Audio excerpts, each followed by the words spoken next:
جهة فاس سايس اللي ساهمت معنا ولو رمزيا، ولكن الشكر جزيل لهم باش انها يعني ساهموا، وهذه نعتبروها مبادرة وفرصة أولى أننا نتعاونوا في المستقبل فيما يهم بلادنا. قبل غنطلب منكم واحد دقيقة صمت ترحما وتضامنا مع كل ضحايا الإرهاب جميع دول العالم. دقيقة صمت. Alors, pour ceux qui ne comprennent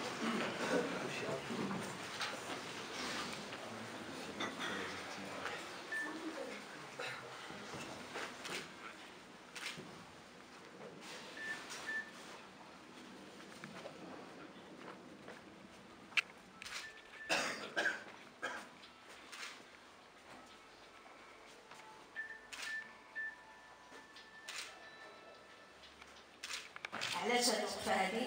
لان ما كملناش 24 ساعه في إفران وحسينا يعني بالاحساس اللي تيحسوا به، خصوصا في هذا الموسم هذا ديال البرد، لان تنتعاطفوا معاهم غير بالقلب وهذا، ولكن ملي جينا وحسينا جسديا وبالقلب يعني بجميع يعني الاجسام ديالنا والعواطف ديالنا، فهاد الناس ما تيستاهلوا منا الا واحد التكريم، واحد الاجلال كبير. وبسميتنا كاملين تنقول للسي حسن حجيج يبلغهم هاد يعني هاد التضامن ديالنا وهاد الاحساس بهاد يعني بهاد المعاناه اللي تيعانيها خصوصا في هذه الظرفيه هذه. إذا بالنسبة للمؤتمر أو لهذا يعني هذه الدورة هذه تلاحظوا بأن هذه الدورة الثالثة فاش تعقد المؤتمر ديال التجمع العالمي الأمازيغي في المغرب. وبالنسبة لنا احنا هذا تيدل على أساس أنه في المغرب، وهذا الشيء نظرا يعني النضالات ديال الحركة الأمازيغية، التضحيات ديال المناضلين ديال الحركه الامازيغيه، والتضحيات ديال يعني جميع اللي داير مجهودات في هذه الاوراق ديال القضيه الامازيغيه. المغرب يعني خطا خطوات مهمه جدا في الاوراق المفتوحه بالنسبه للقضيه الامازيغيه، ولو انها يعني ما توصلش للطموح والطموح اللي تنطمحوا ليه الجميع، خصوصا في غياب يعني اخراج القوانين المدنيه اللي اجرات الامازيغيه. ولكن هذا ما تيمنعش باننا ضروري اننا هو غتجي فرصه من بعد اللي غنبينوا فيها يعني المشاكل اللي اعترضتنا والمعيقات اللي مازال تتعيق هاد الاوراق هادو اللي كاملين مفتوحين. اذا انا ما غنطولش، لان الا دخلنا في هذا الشيء غندخلوا في يعني في التقرير الادبي ديال التجمع العالمي الامازيغي، وهذه ماشي المناسبه ديالو. اذا هذه كلمه شكر وامتنان للحضور الكريم، وبهذه المناسبه هذه نستغلها بشكر الاستاذ الكبير ديالنا هو ميكائيل بايغون، اللي هو الاستاذ ديال الامازيغيه والاستاذ ديالنا جميعا، نفضلوا وسط الامازيغيه العالميه. وهذه مناسبه يعني تنغتنموها باش نكرموا هذا الانسان، هذا الرجل اللي عطى الكثير في سبيل اللغه ديالنا كاملين. اذا تنتمنى الاشغال التجمع العالمي الامازيغي النجاح، وتنتمنى لكم مقام طيب في إفران ولو ان البرد كاين، ولكن بهذه العواطف الجيشه اللي بيناتنا، باحتضاننا واحتضانكم لنا، نحسوا يعني بالدفء مع بعضياتنا. وشكرا. الطاس مستجبل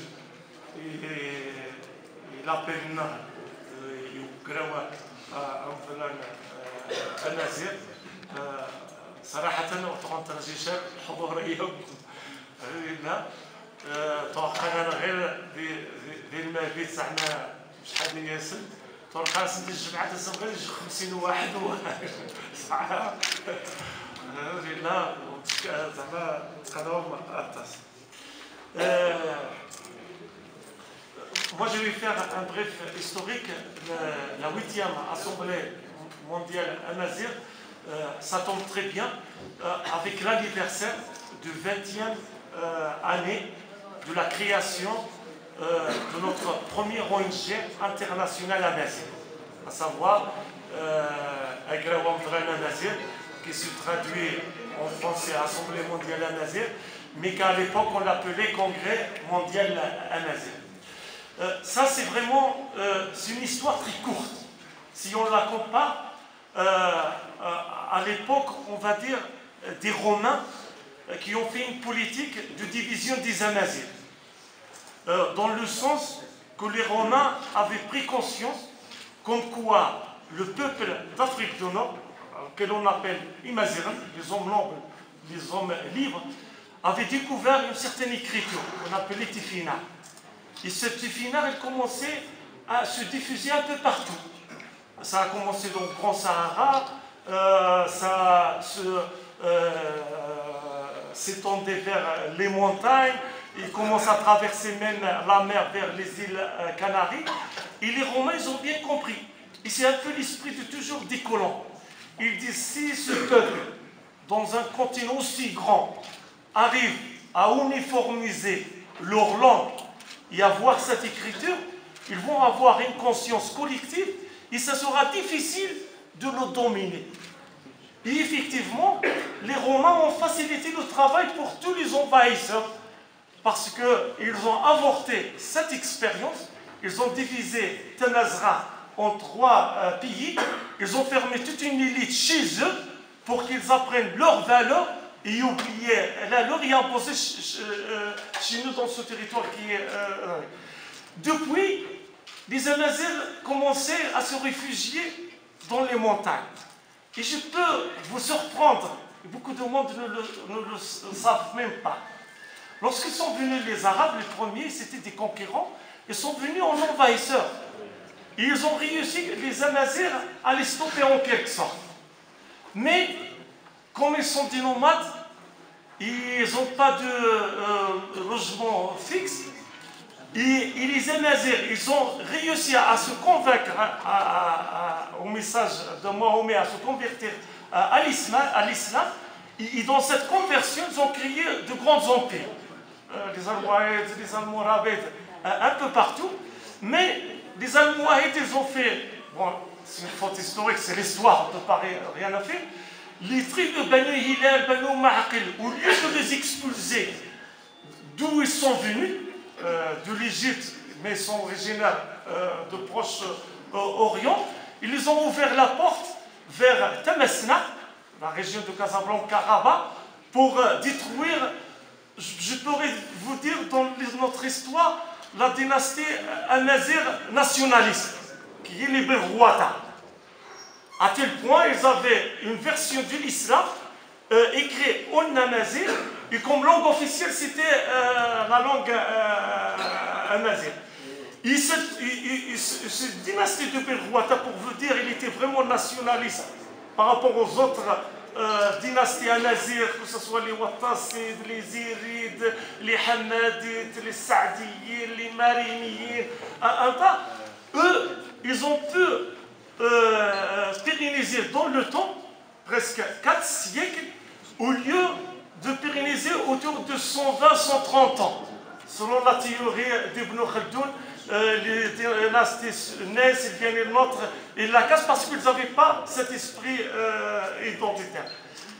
À quoi je vais revenir? Que ces tribus, à cette époque, les Amazirs étaient déjà des musulmans, et ils demandaient à l'époque, figurez-vous, du djihad contre des Arabes musulmans aussi. Pourquoi? Parce que, en étant des nomades, ils se donnent les terrains fertiles dans les vallées, le refuge qu'ils ont trouvé, les Amazirs, c'était les montagnes et le Grand Sahara. La montagne, un refuge géographique, et ça a permis de séparer les populations amazirs. Les populations du Moyen Atlas, ils sont juste à côté du Rif. Il n'y avait pas vraiment de communication. Ceux du Moyen Atlas non plus avec le Haut Atlas. Et du Haut Atlas non plus avec l'Anti-Atlas.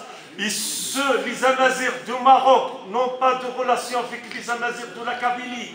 Les Amazirs de la Kabylie n'avaient pas vraiment de relation avec les Amazirs d'Umzab, de Zorès. Et les Amazirs, on va dire des montagnes de Tel, n'avaient pas vraiment de grande relation avec les Amazirs du Grand Sahara, des Touaregs qui occupent 2 millions de kilomètres carrés. C'est pour cela, c'est un peu l'instinct. Et je vais vous revenir à la création de Agra ou Amdran Amazigh. C'était une opportunité pour la première fois, un festival de cinéma. C'est fait sur les peuples, mais en 1994, c'était dédié au peuple berbère, à Douarnenez, en Bretagne, en France. Et c'est là l'occasion historique, depuis toute cette séparation des communautés, des populations, des peuples amazighs, qu'on a vu qu'il était nécessaire de créer au moins une organisation qui nous unit, ou une organisation qui nous permet d'avoir des relations les unes des autres. Et c'est là où on a créé un comité d'organisation pour la création du Congrès mondial amazigh à Saint-Roch-de-Dolon en 1995. Et félicitations à nous tous, 20 ans après, il commence encore à nous rassembler les uns et les autres. Et on demande qu'il va faire son rôle d'unir encore plus, d'avoir une conscience plus nationaliste, plus d'union des Amazirs, de toute Amazra, et avec nos frères et nos sœurs qui sont dans la diaspora. On a beaucoup de défis à cela. Un peu ça, l'introduction que je voulais vous faire. Je vous remercie beaucoup d'avoir fait cet appel. Et en tant que président de l'Assemblée mondiale amazigh, je déclare la 8e Assemblée générale ouverte.